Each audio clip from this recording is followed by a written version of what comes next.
Assalamualaikum warahmatullahi wabarakatuh. Selamat datang di podcast iTech, podcastnya Generasi IT.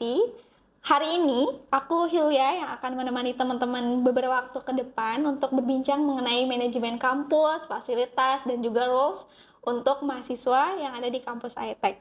Tentunya aku nggak sendiri, hari ini aku bersama dengan Ibu Bunga Wahyu Ningtyas. Halo. Selaku HRD GA di kampus iTech, dan juga ada Ibu Haristiani STMKOM selaku Wakil Ketua 2 Bidang Non-Akademik. Iya. Nah, selanjutnya aku udah menyiapkan beberapa pertanyaan nih, Ibu-Ibu. Mohon mungkin bisa dijawab. Ini mungkin bisa mewakili teman-teman mahasiswa juga atau nggak calon mahasiswa di kampus iTech. Nah, yang pertama mungkin kita bisa menjelaskan terlebih dahulu nih struktur dari manajemen di kampus iTech itu sendiri gitu. Mungkin apakah ada perbedaan dari institut atau enggak universitas? Mungkin boleh dijelaskan dari Bu Bunga. Oke, pertama makasih ya udah diundang ya. Jarang-jarang nih ikutan podcast. Biasanya ikut podcast ya dosen, ketua. Ini saya nih kali ini ya. Betul. Oke, ini saya Kak apa Mbak nih? Boleh Pak D ya. Karena kita umurnya cukup jauh nih kan. Oke, jadi gini. Kita ini kan sekolah tinggi teknologi informasi NIIT gitu ya. Tentunya pasti beda banget sama institut dan universitas. Nah, kalau universitas atau institut mungkin teman-teman kalian udah pada tahu lah dipimpin oleh rektor gitu kan. Nah, kalau sekolah tinggi itu dipimpin oleh ketua gitu. Nah, kita sekarang ada ketua, terus di bawah ketua itu ada wakil ketua juga dan beserta jajarannya gitu. Nah, di sini juga ada senat sama kayak di universitas sama institut juga ada senat. Senat itu fungsinya untuk apa ya? Sebagai penasehat lah ya, penasehat untuk ketua mengambil keputusan atau membuat keputusan atau kebijakan gitu. Nah, terus ketua ini nggak sendiri. Jadi dia dibantu sama wakil ketua. Gitu. Kalau di iTech, kita sebutnya iTech ya, karena kita familiar sama iTech, bukan sekolah NIIT gitu. Cara branding. Iya betul. Jadi lebih gampangnya juga iTech kita sebutnya gitu ya. Nah di iTech ini ada wakil ketua 1. Dia membawahi bidang akademik. Ada juga wakil ketua 2 bidang non akademik gitu. Nah, ya kebetulan hadir di sini ya ini wakil Bu ketua. Hari ini wakil ketua 2 bidang non akademik. Nah, selain wakil ketua, ketua juga dibantu sama ada lembaga penelitian dan pengabdian pada masyarakat, itu berupa lembaga ya. Ada lembaga LPM, apa itu ya? Saya lupa tuh, lembaga penjaminan mutu. Ada juga teman-teman marketing di lembaga pengembangan bisnis dan LPPM ya sebutannya gitu ya. Kepada masyarakat. Nah ya seperti itu. Makasih ya Bu Hari ya dibantu gitu. Karena Bu Hari ini juga sebidang ya sama saya nih. Atau satu bagian lah, satu divisi gitu ya. Nah, kalau di wakil ketua 1, oh ya tadi saya belum nyebut nih ketua kita sekarang itu namanya Ibu Dr. Trinugi Wiraharjanti STMKOM. Biasanya dipanggil siapa tuh Bu? Biasanya Bu Ira kita manggilnya. Ini untuk lebih familiarnya Bu Ira gitu ya. Nah, terus kalau untuk di wakil 1 bidang akademik ada Pak Harjono, Dr. Harjono Patmono Putro STMKOM. Nah, itu di bidang akademik. Jadi kalau teman-teman semua ketemu Pak Harjono, Bu Ira, nanti bisa tuh ya say hello atau perlu tanda tangan mungkin nanti gitu ya. Nah, untuk wakil ketua 2 ini ada Bu Hari sendiri, Ibu Haristiani STMKOM yang membawahi bidang non akademik gitu. Oke, kalau misalkan tadi akademik ada mungkin dibantu oleh BAK ya Ibu ya? Iya. Ada BAK, ada Kaprodi. Kaprodi Sendiri berdasarkan jurusannya, ada program studi TI, Teknik Informatika ya Kaprodi TI, kemudian ada juga untuk program studi Sistem Informasi ya Kaprodi sendiri juga. Oke. Nah, kalau non akademikin sendiri nih mungkin aku bisa tanya ke Bu Hari. Bu Hari itu lebih membawahi atau dibantu oleh teman-teman rekan-rekan di bidang apa nih? Jadi karena namanya aja non akademik ya, jadi di luar akademik gitu ya. Jadi yang di bawah itu yang divisinya yaitu seperti Bu Bunga HRDGE. HRDGE sendiri kan SDM nih ya, mengurus SDM Iya. Civitas Akademika yang ada di ITEK. Kemudian ada juga OB, CS, IT itu yang diurus. Kemudian Sarpras, sarana prasarana, pengembangan, pemeliharaan itu nanti diurus sama bagian GA. Bu Bunga juga yang ngurusin gitu kan ya. Kemudian kalau di bawahnya non akademik ada juga pengurusnya tentang kerjasama industri, kerjasama pendidikan, kerjasama penelitian. Kemudian Treasure Study itu jejak alumni. Jadi walaupun sudah lulus, tetap kita maintain ya. Kita maaf lagi batuk. Jadi misalnya alumni yang lulus dari ITEK nih ya, Iya, betul. berapa lama mendapat pekerjaan? Oke. Apakah 0 bulan, 3 bulan, 6 bulan? Dan itu juga sebelum mereka lulus kita kasih pembekalan di bagian CDC namanya, Career Development Center. Jadi yang sudah mengambil skripsi gitu kan, dan yang baru lulus sidang kita kasih pembekalan soft skill dan juga hard skillnya. Misalkan public speakingnya kita adain seminar public speaking biar nanti ketika mereka bekerja interview ataupun mau presentasi pekerjaan mereka tuh udah punya keahlian, udah punya public bekal. speaking-nya. Oke, berarti nanti teman-teman yang mau lulus juga akan dibekali dengan soft skill ya Bu ya, bukan hanya hard skill. Mungkin dari misalkan teman-teman melihat dari podcast-podcast dari Kepala Prodi ini, dari TISI, kan kita teman-teman bakal mendapatkan sertifikasi internasional, terus ada project based learning juga. Nah itu juga nggak hanya itu, tapi teman-teman juga bakal dibekali sama soft skillnya, sama public speakingnya dengan adanya CDC tadi ya Ibu ya, supaya Treasure Study-nya teman-teman kalau bisa 0 bulan ya Bu ya, udah bisa langsung dapat pekerjaan. Belum lulus sudah kerja. Nah gitu, itu adalah salah satu fasilitas juga yang didapatin oleh mahasiswa. Nah kalau tadi nih kita udah bahas seputar dengan struktur, terus ada manajemen kampus gitu, kita bakal bahas tentang fasilitas nih Bu ya. Kira-kira apa aja sih fasilitas yang ada di kampus ITEK gitu yang bisa menunjang ataupun bisa buat teman-teman beraktivitas, berkreasi di kampus sendiri gitu. Mungkin boleh? Ya, oke. Untuk fasilitas ya tentunya pasti harus ada ruang kelas dong ya untuk sarana mahasiswa kuliah gitu kan ya.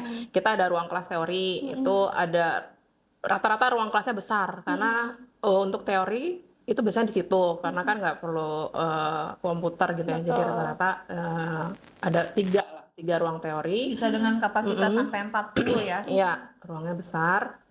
Ada juga lab. Kita ada lab komputer programming, ada buat jaringan, ada juga untuk desain atau mungkin mahasiswa teman-teman dari multimedia, kita ada juga lab khususnya sendiri gitu. Nah selain ruang kelas kita tentu ada perpustakaan, perpustakaan terus dengan buku-buku yang alhamdulillah kekinian lah ya, up to date banget pokoknya. Kalau teman-teman butuh literatur gitu ya, itu boleh tuh masuk ke perpustakaan pinjam-pinjam buku gitu ya. Terus ada juga kantin, ada sarana olahraga juga, ada sarana ibadah, terus sarana ruang kesehatan kita juga ada. Terus security 24 jam. Terus apa lagi ya? Ruang BEM. Oh ya, ruang BEM itu ada. Kalau fasilitas olahraga tadi saya udah nyebut belum ya? Kita ada udah ya, kita ada lapangan olahraga basket, futsal, terus biliar juga ada, pingpong, mau badminton ada pokoknya. Dan satu lagi ruang podcast yang kita lagi pakai sekarang. Dan ini termasuk area saya juga nih, ruang podcast untuk kebersihan dan keamanannya juga gitu loh Kak. Nah itu berarti teman-teman bisa menikmati fasilitas-fasilitas tersebut ketika udah jadi mahasiswa ITEK gitu. Jadi nggak cuma tadi ada ruang teori, ada lab gitu kan, fokus tuh di pembelajarannya aja. Tapi teman-teman juga bisa akses di kantin misalkan untuk mengerjakan sesuatu kita, karena kan kantinnya lumayan fungsional juga ya Bu ya. Iya. Jadi nanti teman-teman juga biasanya jangan lupa wifi juga di mana-mana. Betul. Bisa dong. Nah, itu dia yang paling penting ya kayaknya sekarang ya. Benar-benar. Wifi kita juga terakses di seluruh ruangan gitu. Nanti kalau misalkan teman-teman juga yang muslim, kita juga ada musola ya Bu ya, ruang betul. ibadah gitu. Jadi nanti Masjid juga deket. itu ya itu Oh ya, dia, kita punya betul. alat nge-gym loh. Oh, Jangan iya, lupa. itu dia. Yang mau olahraga kita punya alat Iya. gym. Betul, Iya. nggak cuma biliar ternyata. Jadi kalau misalkan biliar olahraga tangan, nah kalau olahraga ototnya ada di Iya. gym nih gitu. Oh, mau jalan juga, apa tuh namanya, jalan sehat, Nah itu boleh bisa. keliling lapangan. Iya, Jogging, itu boleh. jogging. Gitu. Jadi banyak juga nih fasilitas-fasilitas penunjang untuk teman-teman mahasiswa gitu. Nah tadi juga ada kita bahas sedikit tentang BEM ya Ibu ya. Jadi kalau misalkan secara organisasi di kampus kita itu strukturnya adalah BEM dan MPM gitu. Jadi mungkin kalau misalkan teman-teman ada yang hima gitu kan, himpunan mahasiswa dan lain-lain. Nah, tapi kalau di kampus ITEK sendiri itu kita ada BEM dan MPM gitu. Ya, tentunya UKM juga ada ya Kak. Oh iya betul, kita Karena tentunya ada BEM UKM. itu tugas juga apa tuh, harus ada kegiatan organisasi mahasiswa. Selain kepengurusan organisasinya juga ada di bawah-bawahnya juga, dia membawahi UKM juga gitu kan ya. Iya betul. Jadi untuk segala aktivitasnya itu dibawahi juga sama UKM, juga klub kita biasa nyebutnya gitu. Tentunya dengan masing-masing bidang gitu. Jadi kalau gini, kalau UKM itu unit kegiatan mahasiswa berdasarkan minat dan bakat. Kalau klub biasanya seperti komunitas kayak misalnya ada klub bahasa Inggris yang memang hobi mempelajari bahasa Inggris. Ada klub jaringan yang memang hobinya belajar jaringan. Ada klub programming yang hobinya memang ngoding. Jadi kalau yang klub itu biasanya berdasarkan komunitas nih. Tapi kalau UKM berdasarkan minat dan bakat. Iya betul. Kayak mau kegiatan, mau taekwondo, mau futsal, gitu kan, mau judo dan lain sebagainya. Oke, berarti tentunya teman-teman juga bisa beraktivitas selain dari mata kuliah yang bakal dipelajarin ya. Apalagi kita masih seputar satu linear tuh gitu antara pembahasan mengenai mata kuliahnya dan juga klub-klub yang ada gitu. Misalkan ada klub programming, mungkin teman-teman mau mendalami programming lebih dalam itu bisa masuk di klub ya Bu ya. Betul. Sharing ilmu sama senior ya tentunya gitu kan. Mungkin teman-teman yang baru agak kurang paham nih pada saat perkuliahan gitu ya. Bisa tuh nanti ditanyain ya di kelas klub programming itu atau yang lainnya, multimedia juga ada ya. Iya betul. Jadi kita masing-masing ada klubnya juga nih teman-teman. Jadi jangan takut, jangan khawatir untuk aktivitas selain kuliah pulang gitu. Nah, itu Rugi bisa lah diisi. kan? Iya Mahasiswa betul. kalau kuliah pulang rugi lah. Oke, nah selanjutnya nih aku mungkin bakal bahas mengenai tentang nextnya adalah apa aja sih fasilitas. Mungkin kan tadi kita bahasnya tentang fisik ya Bu ya, yang ada gitu. Tapi kalau misalkan fasilitas penunjang mengenai misalkan kita kan IT nih ya, jadi mungkin ada fasilitas penunjang lainnya untuk teman-teman bisa akses yang e-book kah atau enggak yang secara digital gitu. Oh iya, boleh. Jadi kayak misalkan untuk LMS kita ya, Learning Management Systemnya, kita udah punya. Jadi di mana udah nggak zaman tuh yang namanya Bu atau Pak dosen copy modul dong gitu ya kan. Jadi sekarang tuh semua modul itu udah diupload di e-learning, ya kan. Tugas juga mahasiswa upload di e-learning, nggak ada lagi tuh yang namanya kirim-kirim email. Semua dijadikan satu supaya apa? Supaya tertracking gitu ya. Jadi ketahuan nih nanti mahasiswa tuh dari pertemuan 1 sampai 14 dia ngerjain full nggak tuh tugasnya gitu kan. Forum diskusi juga ada yang misalkan di kelas ada yang belum tersampaikan. Kalau itu ada fasilitas grup WA, setiap mata kuliah ada grup WA ataupun mau di e-learning tadi, gitu kan ya, di LMS itu. Jadi mahasiswa juga untuk mengisi KRS, nanti mau ngelihat nilai ya kan. Itu bisa di LMS kita, Learning Management System. Kita udah bekerja sama dengan pihak ketiga gitu kan. Kemudian untuk para dosen juga input nilai tadi seperti upload modul itu juga udah pakai menggunakan LMS karena nama kampus kita aja kan Sekolah Tinggi Teknologi Informasi ya. Jadi kita memang sudah sebagian besar berbasis digital. Gitu. Kemudian contoh lain di sini tuh ada juga kita menerima mahasiswa yang ABK ya, berkebutuhan khusus, di mana kita juga tunarungu ya Bu ya. setiap tahun ada yang mendaftar ke sini karena memang mungkin mereka sudah merasakan kenyamanan berkuliah di sini gitu ya. Dan kita memfasilitasi dengan ada aplikasi untuk mentranslate yang dari audio menjadi teks. Jadi mereka tetap bisa memahami apa yang dosen berikan materinya gitu.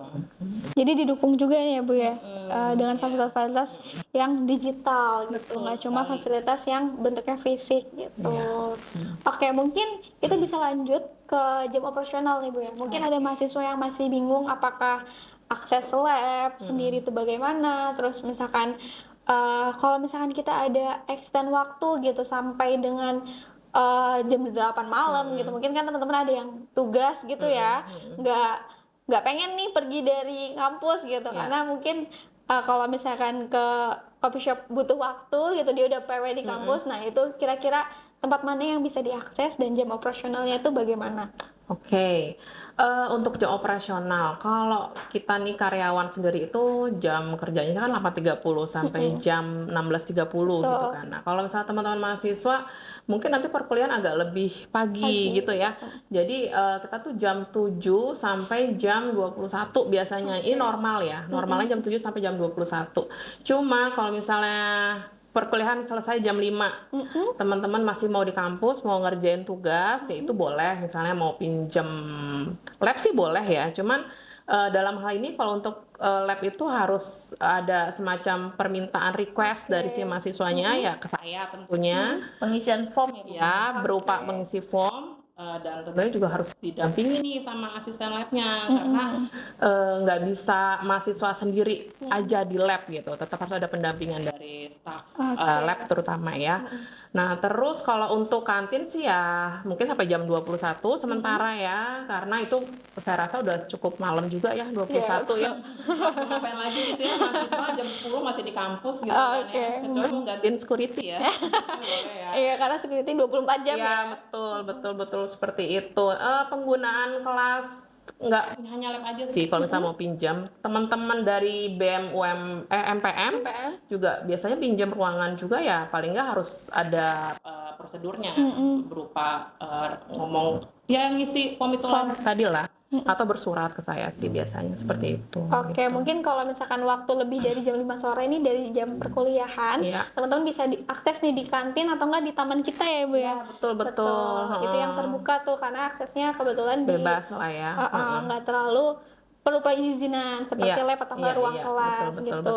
Itu berlaku juga dengan perpus kan Ibu? Perpus berlaku lah. Istilahnya kalau ruangan yang dalam itu tetap harus ada perizinan ke saya sih di Sarpras. Oke, siap.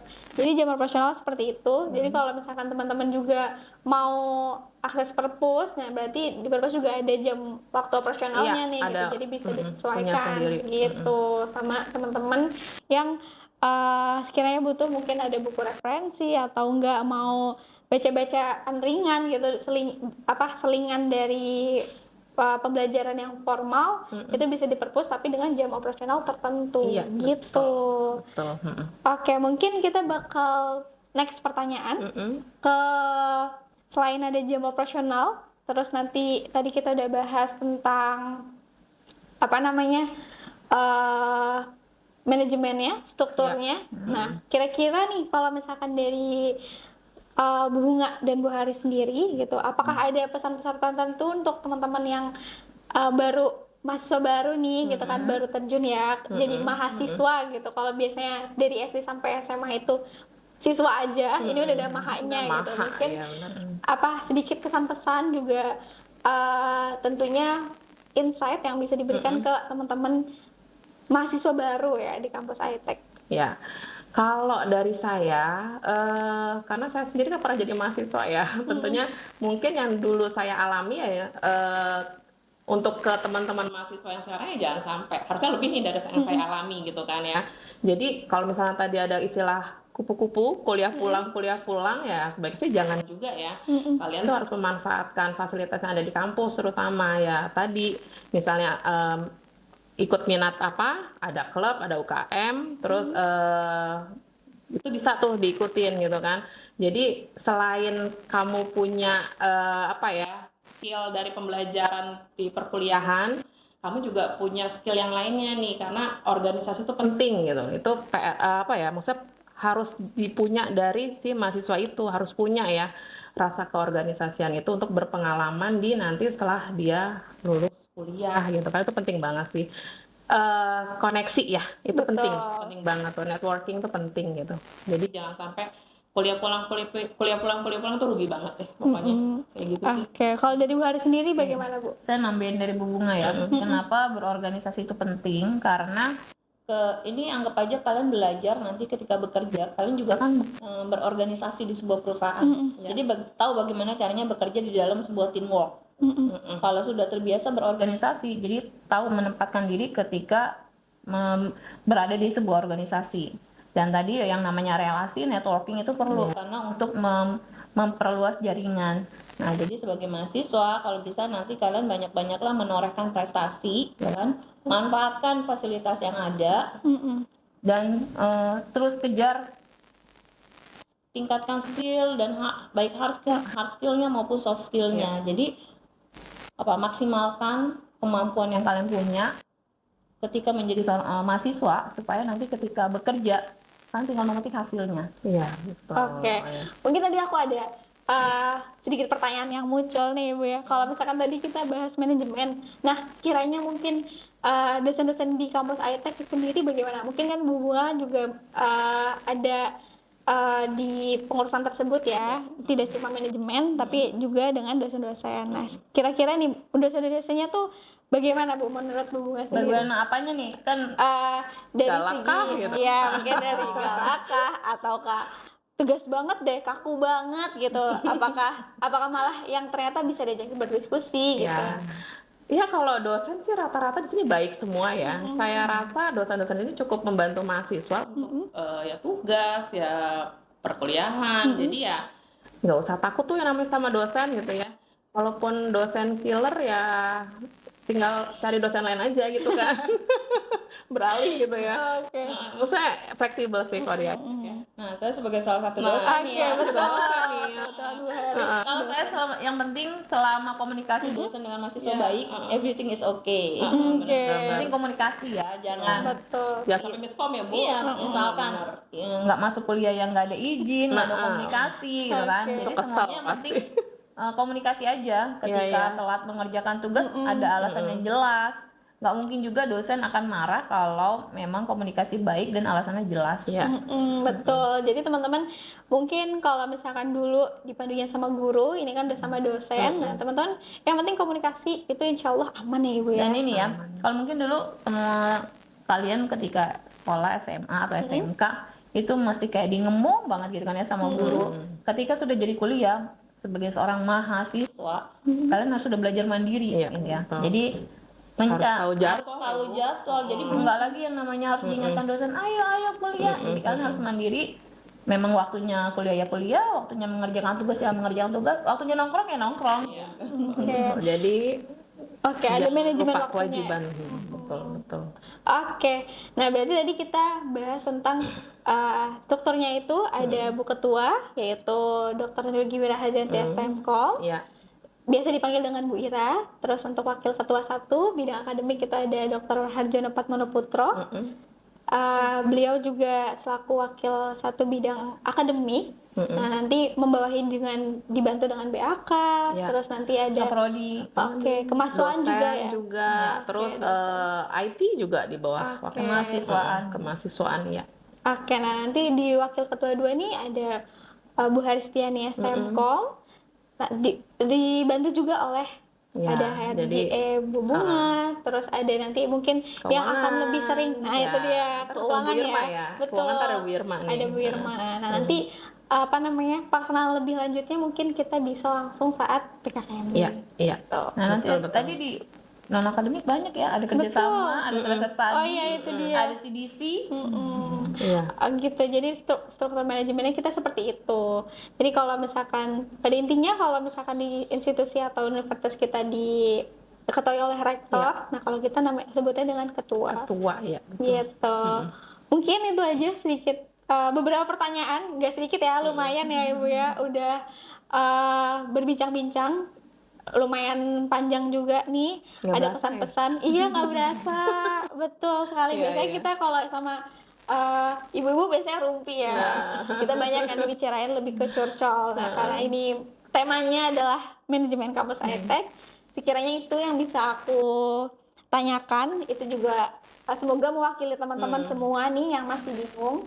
Nanti kalau misalkan emang ada pertanyaan lebih lanjut, mungkin boleh di kolom komentar atau enggak boleh juga di sosial media kita. Oh ya, Di- tapi gini nih, tadi mungkin teman-teman mahasiswa kan hubungannya sama dosen nih. Misalnya mau curhat apa-apa sama dosen, jangan betul. salah, kita nih staf-staf Tendik nih, tenaga Oke. pendidikan ini ya, ada di bagian administrasi TU, mungkin saya HRD, terus ada nanti keuangan juga. Itu ya nggak apa-apa juga, misalnya memang ada keluhan atau mungkin kalau di saya kan sarana prasarana ya, misalnya ada pelaporan ada yang rusak atau apa, itu boleh langsung ke saya kok Oke. gitu. Oke, either itu dia mahasiswa ya Bu ya. Berarti Iya, tetap nggak apa-apa nih langsung komunikasi langsung ke Bu Bunga Iya, gitu. Kita berarti open gitu. Nah, kalau misalkan tadi mungkin istilahnya adalah tendik Ya, lain kita dengan dosen tendik, dan juga akademisi ya, Ibu ya. Iya, Betul. Kita betul. namanya tenaga pendidikan atau kita biasa sebut dengan tendik gitu. Oke, mungkin itu aja yang perbincangan kali ini. Kita mungkin ketemu lagi nextnya. Tadi dapat insight juga nih dari Bu Hari dan Bu Bunga supaya bisa teman-teman aplikasikan selama masa perkuliahan nanti. Mungkin sekian dari saya, kurang lebihnya mohon maaf teman-teman semua. Wassalamualaikum warahmatullahi wabarakatuh. Waalaikumsalam.